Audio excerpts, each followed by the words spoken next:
Programa Saúde é com a gente. Mudanças de hábitos para ter mais energia, educação, cultura e sustentabilidade. Sua vida vai ficar muito melhor. Programa Saúde é com a gente.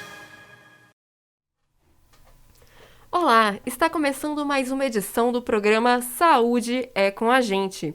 Eu sou Mariane Manfredini e hoje temos uma convidada para falar de um tema que é muito importante quando o assunto é a saúde, que é a atenção primária à saúde. Hoje eu recebo a médica de família e comunidade, responsável técnica pela clínica Unimed Pleno, Francine Gilo Borges Santiago. Francine, é um prazer recebê-la aqui conosco. Bom dia, Mariane. Prazer é todo meu. Ainda mais vir falar da minha terceira paixão, né? Porque a primeira são meus filhos, a segunda meu marido e a terceira é a APS, né?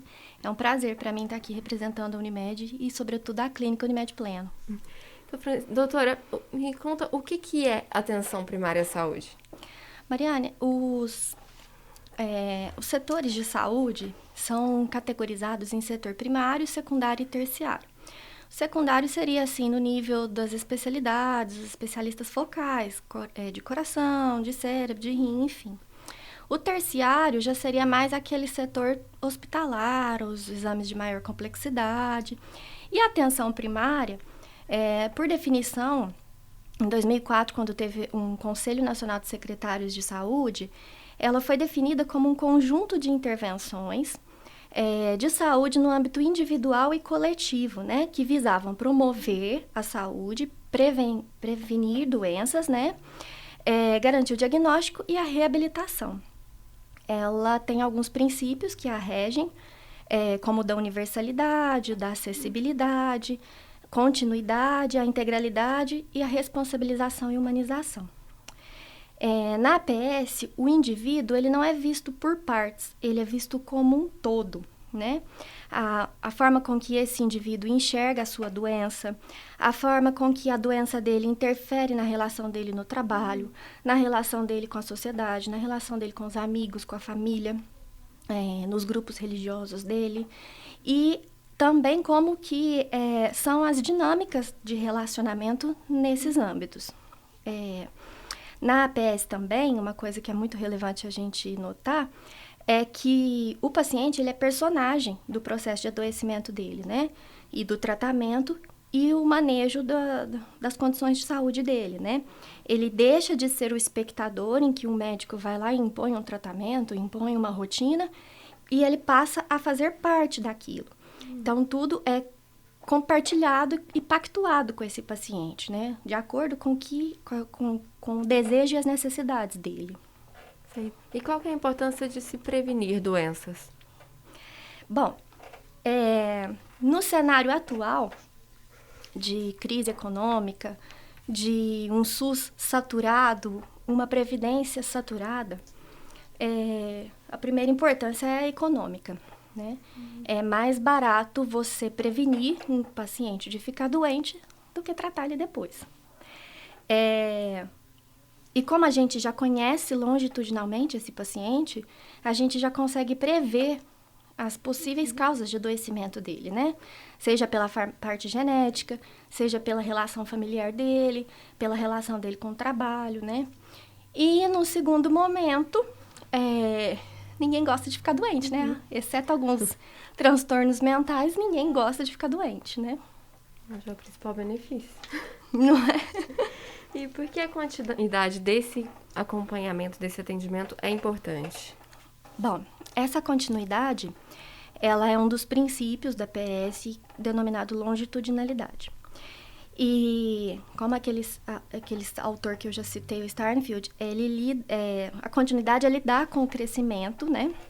Com as mudanças do indivíduo ao longo do tempo, ao longo da vida dele, né? Então, ele vai ter um vínculo com a equipe, né? Não só com o médico, mas com a enfermeira, com o pessoal da recepção. Ele tem aquele vínculo, ele vai se tratar, ele vai procurar o serviço de saúde ao longo da vida dele, para qualquer situação. Seja ela um processo de adoecimento ou não, né? Ou para prevenção, ou para procurar prevenir, orientações, dúvidas. Tem pacientes que às vezes procuram o serviço de saúde por dúvidas da vida dele mesmo, que decisão tomar, né?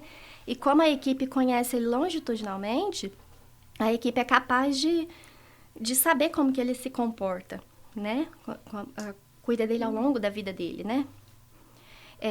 E também é muito importante também para a gente esse conhecimento histórico da família, daquela pessoa, né? Como que ela se comporta na comunidade, como que ela se comporta no âmbito de amizade, no trabalho, na vida religiosa dele, né? Sim. E o que faz um médico de referência? Bom, primeiro de tudo, o médico de referência, ele é especialista no paciente dele, né? Ele está apto a resolver, dentro da atenção primária, em torno de 80% das demandas de cada paciente, de cada indivíduo que procura, né? Com apoio da equipe, obviamente. E o que foge da alçada dele, ele é capaz de direcionar para um tratamento adequado, né? O médico de referência é aquela pessoa para quem o paciente vai trazer todas as informações de saúde dele. Todos os exames, todo o histórico dele, é quem vai conhecer ele por completo. E é aquela pessoa com quem ele vai ter um vínculo, é em quem ele vai confiar, é em quem ele vai ter liberdade para contar sobre a sua vida, é quem vai monitorar a sua saúde e vai orientar as formas de prevenção. Isso aí a gente também entra naquele conceito de coordenação do cuidado. Isso. E você pode explicar para a gente direitinho o que seria essa coordenação do cuidado do paciente? A coordenação do cuidado a gente poderia definir como um gerenciamento, né, por parte da equipe de referência daquele paciente, de todo o processo de atendimento em qualquer ponto que ele procure a saúde, né? Então, por exemplo, no produto Unimed Pleno, a gente tem ferramentas de quando o paciente vai ao pronto-socorro, imediatamente a gente é notificado. E aí a nossa equipe entra em contato com esse paciente para saber o que aconteceu, qual foi o tratamento proposto. A gente já agenda uma consulta na clínica para ele, para poder dar continuidade, né, a a reabilitação dessa situação, né? E também ela é um instrumento de comunicação entre o médico de referência e o especialista para quem foi direcionado aquele paciente, né? Eles trocam programação terapêutica, gerenciar mesmo todo o cuidado daquele paciente. Certo. E trabalhar na atenção primária à saúde também é uma forma de promover melhor qualidade de vida para as comunidades, de maneira social e não apenas para o individual? Isso, sem sombra de dúvidas. Primeiro porque nós médicos de família costumamos falar não em doença. A gente sempre fala em adoecimento. Porque a hipertensão do seu João é diferente da hipertensão do seu José, que é diferente da hipertensão da Mariane, por exemplo, né? Porque a forma com que cada pessoa enxerga aquele processo de adoecimento difere, a forma com que aquilo interfere na relação dele com as comunidades, né? Seja ela sua família, seja ela sua comunidade religiosa, seja ela seu trabalho. E vice-versa também, né? Todo esse âmbito da comunidade interfere também no processo de adoecimento, né? Nós temos, por exemplo, na clínica, muitos pacientes que são colegas de trabalho. Sim. E acompanhando ele nesse 1 ano que a clínica existe, a gente já identificou algumas situações que a gente pode chegar lá para interferir no âmbito do trabalho, né? E também a gente consegue prever situações como epidemias, a gente promove a educação sanitária, né? Dá para fazer uma gama de situações coletivas. A atuação é bem abrangente, né? Sim. Antigamente, as pessoas falavam sempre do médico da família. Com as mudanças naturais e evolutivas das épocas, a medicina ganhou muitos especialistas. Como é possível conciliar as duas condições para uma melhor qualidade de vida do paciente? Bom, hoje o médico da família, ele é uma especialidade médica denominada medicina de família e comunidade. E o médico de família e comunidade, ele é o especialista na atenção primária. E eu gosto de dizer também que o médico de família, ele é especialista em pessoas, né? Ele é especialista no seu paciente. Para isso, é necessária uma ampla capacitação em várias áreas da medicina, né? Em 1976, surgiram os primeiros programas de residência médica no Brasil. E depois da Conferência de Alma-Ata, em 1978, em que se salientou a necessidade da atenção primária, aí espalhou a ter vários programas de residência pelo país, né? E então ele é capaz de resolver 80% das demandas do paciente.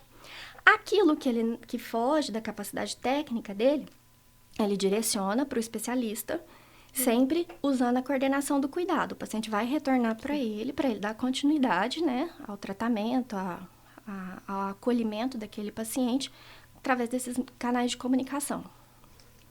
E qual que é a importância de equipes multidisciplinares atuarem em conjunto com o médico da família? A equipe multiprofissional, né, e multidisciplinar, ela é importante para promover um cuidado de excelência, né? Ela otimiza o espaço e o serviço. Ela soma as habilidades, ela soma as competências para atingir o melhor resultado em promoção de saúde. E ela também evita o protagonismo de um profissional. Passa a ser toda a equipe responsável por aquele paciente. Estamos encerrando o nosso primeiro bloco. Daqui a pouquinho o Saúde é com a gente já volta.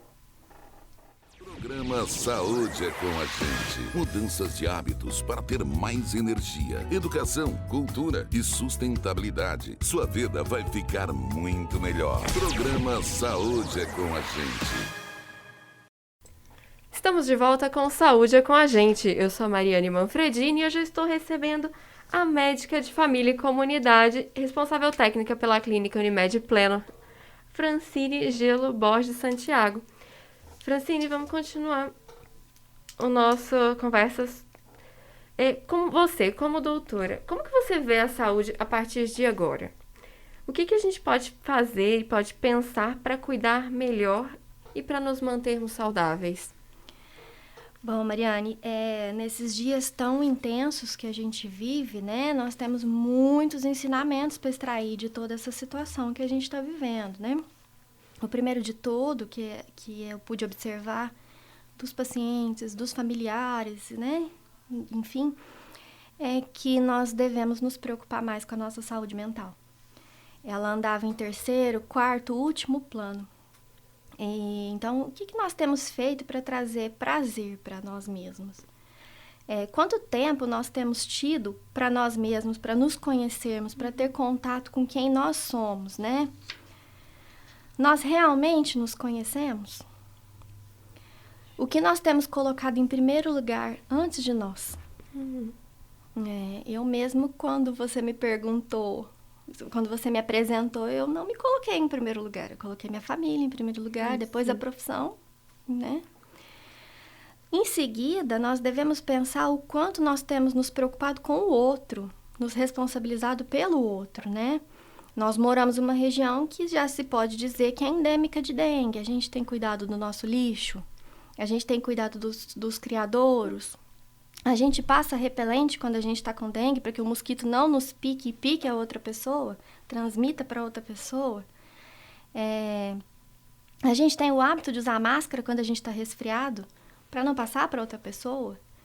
E nós, pais, seguramos a nossa criança em casa e não mandamos para a escola quando ela está adoecida para não contaminar outra criança e outra família. Como que nós temos nos alimentado? Nós temos praticado atividade física, né? Parece piegas ficar falando de se alimentar e atividade física, mas como a gente se alimenta e qual a nossa prática de atividade física interfere na nossa saúde física e mental, né? Como que a gente tem lidado com a nossa espiritualidade? Tem pinturas rupestres que mostram já que lá na pré-história as pessoas já acreditavam a uma força superior, né? Além das nossas forças. E nós temos nos conectado com as nossas crenças individuais com disciplina? Nós temos tido disciplina nas nossas vidas, né? Enfim, muitas reflexões a gente pode extrair dessa situação. Enfim. E nós estamos começando também a utilização da telemedicina. Como que a tecnologia pode aproximar as pessoas na saúde e permitir que esses cuidados sejam expandidos? A tecnologia ela deve ser usada com muita sabedoria em nosso favor e com muito zelo e cuidado conosco, profissionais, e com o paciente, né? Ela pode ser uma ferramenta valiosíssima para o cuidado com o paciente. A equipe da Unimed Uberaba desenvolve ferramentas incríveis para monitoramento dos pacientes, né, suas condições de saúde, a coordenação do cuidado, para o cuidado continuado, longitudinal. Então, a telemedicina ela é uma ferramenta importante em algumas situações, sobretudo nesse momento de evitar o contato das pessoas com o serviço de saúde, né, prevenir sobretudo aquelas pessoas que têm risco de vida para o Covid-19, né? Mas ela ainda é falha em algumas situações, quando é necessário o olho no olho, o toque, o exame físico, né? Então, como você mencionou anteriormente, doutora, manter hábitos saudáveis é fundamental. Quais são as suas recomendações para quem procura evitar adoecer? E afinal, todos devemos nos tornar mais responsáveis e manter a própria saúde, correto? Sim, como eu já disse anteriormente sobre a PS, né, esse envolver o paciente no cuidado da saúde dele, né? Os meus pacientes já estão cansados de ouvir, porque eu sempre falo para eles essas orientações tão primárias, mas tão complexas. Alimentar-se de forma saudável, corta da rotina condimentos, alimentos processados, sucos, bebidas prontas, aleitamento materno, a gente estava conversando, né, sobre seu bebê que ainda mama. O aleitamento materno é fundamental para a saúde dessa criança quando ela estiver lá com seus 50, 60 anos, prevenção de doenças cardiovasculares, para a própria mãe, tem uma série de benefícios, diminui risco de câncer, enfim, né? Prefira na sua alimentação legumes, verduras, frutas, prepare em casa os seus temperos, evita de ficar comprando condimentos, comprando temperos prontos, que em casa você prepara com menos sal, com menos gordura, né? Prefira para a sua alimentação carnes mais magras, quantidades proporcionais à sua necessidade, né? Pratique regularmente atividade física, ela vai ajudar ao longo de todas as fases da sua vida, né? Seja na prevenção de perda óssea, na estabilização dos movimentos, diminuição do risco de infarto, de AVC, de tromboses, prevenção do adoecimento mental através da atividade física e tenha disciplina em todas as áreas da sua vida. E na saúde mental, conecte-se com quem você é. Tenha um momento para si, para conhecer de fato, para fazer algo que te traga prazer, né? E não ignore as autoridades sanitárias. Ah, sim. Isso é importante ressaltar. Muito. A Unimed Uberaba tem aqui na cidade e na região clínicas de assistência dentro do conceito APS? Sim. A Unimed Uberaba, semelhante a outras Unimedes, ela possui um produto que chama Unimed Pleno. Ela se configura como um produto de atenção primária à saúde no âmbito da saúde suplementar, ou seja, dos planos de saúde, né? A Clínica Unimed Pleno de Uberaba tem 1 ano e 4 meses. Eu falo que ela ainda é um bebezinho, está começando a andar agora. E já andando com muita maestria. Ela é um modelo de saúde novo para os usuários de saúde suplementar aqui de Uberaba, mas ela já é bem conhecida na Europa, né? É um modelo adotado em vários países pelo mundo, sendo que a Inglaterra foi a pioneira. Nós temos bons exemplos no Canadá e nos Estados Unidos. Os Estados Unidos é relativamente novo, como no Brasil, só que eles são excelentes estatísticos, então eles trazem para a gente resultados muito concretos, né? Então, o cliente ele vai adquirir o seu produto Unimed Pleno e automaticamente ele ganha o seu médico de referência, certo? E esse médico de referência, ele vai ser o responsável pelo cuidado integral, longitudinal e a coordenação do cuidado desse paciente. Na clínica Unimed Pleno, o cliente vai conseguir resolver 80% das suas necessidades. Caso fuja da alçada da equipe, ele será direcionado para outro profissional que possa atendê-lo, né, sem perder a coordenação do cuidado, que é muito importante. O cliente pleno, ele não consegue ligar direto no consultório do médico especialista e fazer sua consulta. Primeiro, ele passa pelo médico de referência dele. Se esse médico julgar que é necessário a ajuda de um especialista focal, aí o médico direciona, né? O médico de referência dele direciona. Ou para uma equipe multiprofissional e multidisciplinar. E nós contamos com essa equipe multiprofissional e disciplinar que tem um atendimento diferenciado e individualizado para acolher os pacientes. Certo. Doutora, você tem se dedicado a construir oportunidades de saúde para as pessoas. Nos conte, por favor, o porquê das suas escolhas e especialidades na medicina. e compartilhe um pouquinho dessa sua história, dessa sua jornada. A minha trajetória na graduação destoa completamente da minha escolha de especialidade. Eu dirigi a minha graduação toda, acreditando que meu caminho seria pelas estradas da cirurgia, né, das especialidades cirúrgicas. Mas toda especialidade médica que eu cogitava, faltava alguma coisa. Aí eu resolvi prestar prova para o programa de residência. Um amigo que falava, vai lá, Fran, presta isso, você tem jeito. É o Dr. Tiago Pardi, que hoje é infectologista. E aí, na primeira semana da residência, eu já me encontrei. Aí a paixão se concretizou em casamento mesmo quando me foi apresentadas as ferramentas de abordagem familiar, que são ferramentas que o médico de família usa para abordar os conflitos inerentes às relações familiares, né? E eu tive importantes influenciadores. O primeiro deles, que não é médico de família, mas a forma com que ele cuidava de mim, como um todo, durante a minha graduação, foi o Dr. Edson Marques, que é neurologista, mas cada vez que eu ia lá, ele me olhava como um todo. E aí acendeu a luz, né? Falei, olha, esse médico parece aqueles médicos de antigamente, né? Que te olha por completo. E aí eu tive um preceptor, um supervisor, o Dr. Marcos Guilherme e o Dr. D'Angelo, que são pessoas apaixonadíssimas pelo que fazem e têm um vínculo com os pacientes muito, muito admirável. O meu marido, que enxergou em mim essa forma de cuidar do paciente como um todo, muito antes, até antes de eu mesma entender que esse era meu caminho, né? Mas também tem muitos médicos de família que eu admiro muito, a doutora Fabiana Prado, que é a nossa conselheira do CRM aqui de Uberaba. E tem alguns médicos mais polêmicos também que eu admiro, que me motivaram, né? O Dr. Juan Guervas, que por sinal é ginecologista, mastologista, migrou de especialidade e é uma sumidade na área, né? E o Dr. Marc Jamulli, da Bélgica, também.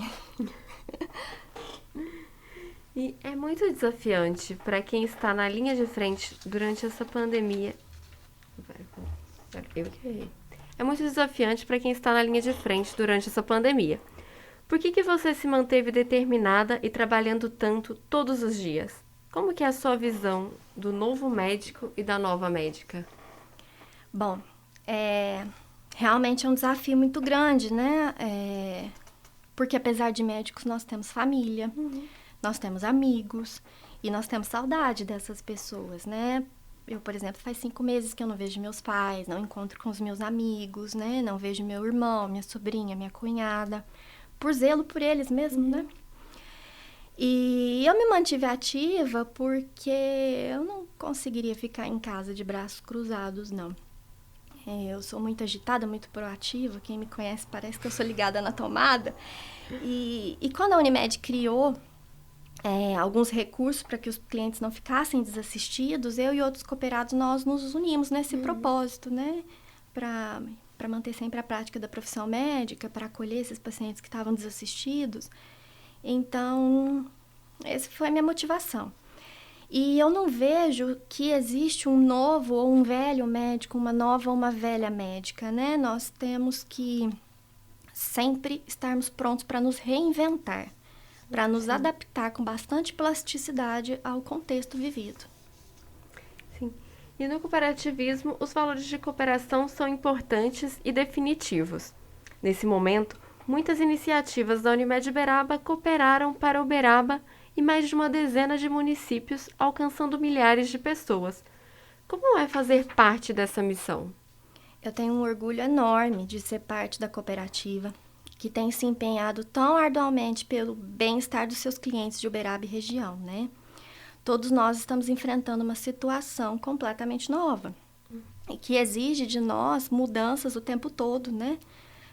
Incertezas o tempo todo e impactou na vida de todas as pessoas, né? Então, nós tivemos nossas falhas, mas rapidamente elas são identificadas, rapidamente elas são corrigidas. E a opinião do cliente é muito importante para a gente, para as nossas melhorias, né? A reclamação, ela nos traz as melhorias e o elogio nos aquece o coração e impulsiona para trabalhar cada vez mais fortes, né? Sim. E agora, para finalizar, doutora, qual a sua mensagem para os ouvintes para que tenhamos a firme decisão de lutarmos pela nossa saúde? Cada um de nós, Mariane, é um ser individual e muito importante, né? Com uma beleza única. Então, minha mensagem é para as pessoas se amarem mais, voltar os olhos mais para elas, para o interior delas.